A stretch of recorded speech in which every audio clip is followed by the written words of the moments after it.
Хепар-центарот од Битола денеска го одбележува 28 јули, светскиот ден за борба против хепатитот. Активностите започнаа од рано наутро. Кои се активности и како го одбележувате денешниот ден? Така, денеска Хепар-центарот од Битола, како по традиција веќе по петти пат во Битола, го одбележува светскиот ден на хепатитот.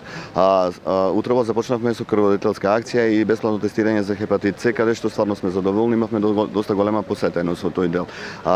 Следните активности кои доаѓаат поред се вечерниот музички хепенинг со три групи. Едната група е познатите конги од Битола со диџеј, заедно со K-Dance студиото од Скопје, со 4 девојки кои ќе изведуваат латино перформанси, а тука ни се исто така ACD Triple, тоти се забавувачи со огнови. Така да во овој дел сакаме да постигнеме еден вид намалување на стигмата и поголемо информирање на самата генерална популација во нашиот град и во Република Македонија, со што луѓето да имаат подобра видливост на овие заболувања кроз да кажеме кроз културните манифестации, да запознаат оваа болест. Од една страна тоа е многу опасно заболување, од друга страна опасно заболување кое може да се излекува.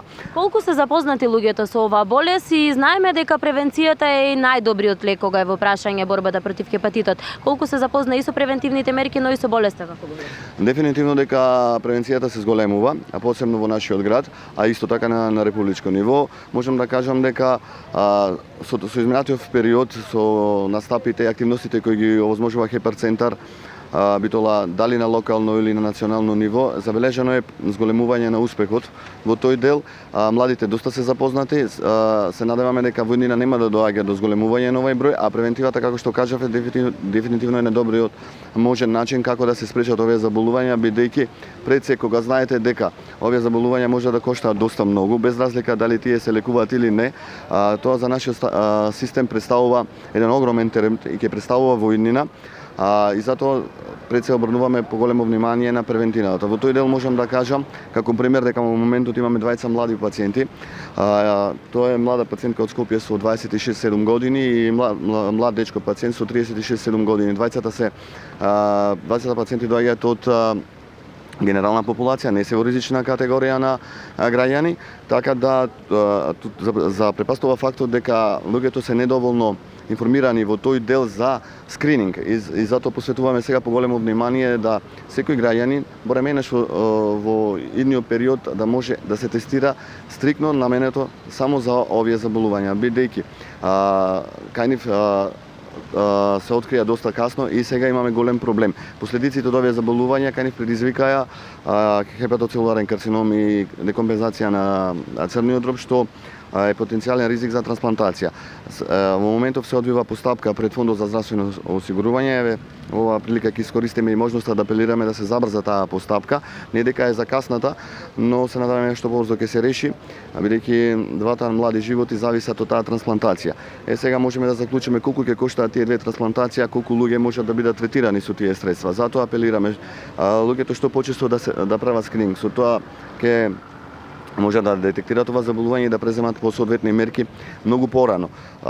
Знаете колку е тоа жалосно кога ќе разберете дека млад човек го носело вирусот долг временски период, а не успеал претходно да дознае и кога дознава за тоа веќе е касно. Така да не може да го третира вируса, а имаме многу поголеми последици. Истовремено апелираме и до Министерство за здравство, каде што веќе се одвиваат преговорите за набавка на нова иновативна терапија. Знаете дека веќе повеќе од пола година имавме преговори и со Фондот за здравствено осигурување во овој дел, каде што веќе се наметна тоа прашање, колку што може поскоро да стигне таа нова иновативна терапија, за да не се најдеме во ситуација во која се наоѓаме во моментот. За да се одобруваат вакви скапи трансплантации кои коштат многу, а и сепак и животот е изложен на ризик на самите пациенти, а од друга страна со тие средства можат да се искористат за лекување на многу повеќе пациенти, да кажеме 30-40 пациенти. Така да еве уште еднаш ја користам оваа прилика заеднички што е можно побрзо со сите институции овие случаи да се решат, за да не доаѓаме понатаму во вакви ситуации, побрзо да стигнат новите лекарства, а од друга страна на локално ниво јас можам да поздравам дека веќе е петта година општината и сите институции од Клиничка болница, Заводот за јавно здравје, Црвениот крст и сите останати организации, трансфузиологија и така натаму, а и приватниот сектор да не го заборавиме, се вклучија доста расположени да помогнат во овој дел.